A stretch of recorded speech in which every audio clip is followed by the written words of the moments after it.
Olá, pessoal. Espero que estejam todos bem.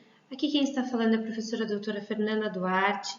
Nós vamos começar mais uma videoaula e o assunto hoje é sobre as pneumonias. Uma classificação dessas pneumonias, especificamente, de uma maneira mais simples, de uma maneira mais resumida, ok? Antes de mais nada, toda vez que nós falamos sobre o termo pneumonias, nós estamos falando de uma inflamação do parênquima pulmonar que é causada por uma infecção, e essa infecção ocorre por diversos tipos de micro-organismos. Então, dependendo do tipo de agente etiológico, do tempo de infecção, nós temos a classificação de algum tipo de pneumonia, tá? Então, pode ser uma pneumonia do tipo adquirida na comunidade. Essas pneumonias adquiridas no contexto comunitário são classificadas aquelas infecções que acontecem na comunidade ou que aconteceram nas primeiras 48 horas de internação, tá? Passado disso, passado de 48 horas, normalmente ela já é classificada e entra, né, num outro tipo de pneumonia, que é chamado de pneumonia adquirida no hospital ou pneumonia nosocomial. Então, essa é a principal diferença entre uma e outra, vinculada também aos agentes etiológicos. Então, a pneumonia hospitalar, ela acontece dentro do ambiente hospitalar, a nosocomial, após 48 horas da admissão desses pacientes, e que não há evidência de infecção pulmonar prévia, tá? Ou no momento da internação ele não tem sintoma pulmonar. Isso foi adquirido no contexto hospitalar. Existem as pneumonias no hospedeiro imunocomprometido, e aí são aquelas pneumonias que se desenvolvem naqueles pacientes que utilizam imunossupressores, naqueles pacientes que fazem tratamento com quimioterapia ou com o uso prolongado de corticoides. E existem também as pneumonias por aspiração. Então, o tempo todo, né, nós fazemos micro e algumas vezes macroaspirações, mas microaspirações continuamente, né, por exemplo, filtrando ar. E aí, quando um indivíduo é predisposto, né, a uma aspiração, como por exemplo, aquele indivíduo alcoolizado, onde tem a perda do reflexo glóteo, né, e favorece então aquele conteúdo gástrico ser aspirado, ser broncoaspirado, aquele indivíduo que utiliza uma sonda nasointeral. Então, eles são mais propensos a desenvolver as pneumonias e são as pneumonias do tipo aspirativa. Então, vamos falar um pouquinho da pneumonia adquirida na comunidade, que é aquela dentro do contexto comunitário e até as primeiras 48 horas dentro do contexto hospitalar. Elas são, né, os principais agentes etiológicos, descarado é o pneumococo, seguido pelo Haemophilus influenzae, né, pela influenza, Legionella e Pseudomonas. Atenção com a Legionella, ela é uma bactéria que causa alguns sintomas gastrointestinais também. Em relação aos agentes que causam a pneumonia nosocomial, são um pouquinho diferentes. Tem presente também o Haemophilus influenza, mas normalmente é a bactéria ou o micro-organismo que está presente no ambiente hospitalar. Então, Enterobacter, veja só, Escherichia coli, né, uma bactéria que provavelmente é transmitida pela não higienização correta das mãos, Klebsiella, Proteus, e essa sigla, né, MRSA, é uma sigla para Staphylococcus aureus resistente à meticilina, tá? Pneumonia do paciente imunocomprometido, normalmente, né, são aquelas infecções fúngicas, pode ser também causado pelo Mycobacterium tuberculosis e alguns citomegalovírus. E as pneumonias aspirativas Também o influenza, mais o Staphylo aureus, conteúdo gástrico, algum conteúdo químico exógeno e alguns gases irritantes, ok?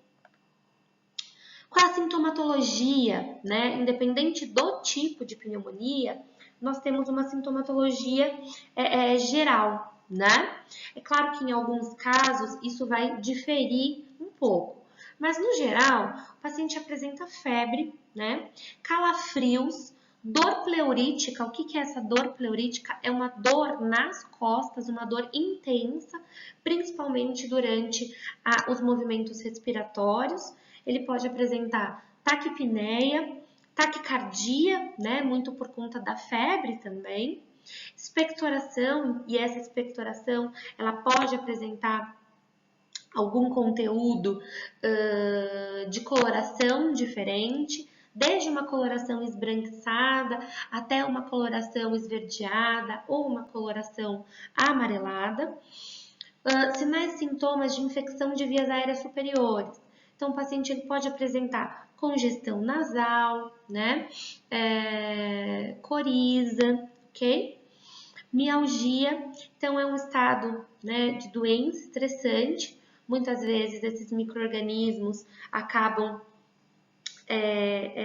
destruindo, né, ou na verdade se infiltrando no parênquima pulmonar. E aí, quando ele se infiltra no parênquima, né, de determinados lobos, quando ele se infiltra nesse parênquima pulmonar, ele pode acabar comprometendo, né, por muitas vezes, com esse acúmulo de secreção, a troca gasosa e o padrão respiratório desses pacientes. Então, consequentemente, o paciente tem mais fadiga, tem mais mialgia, além de náuseas e muitas vezes podem apresentar vômito também.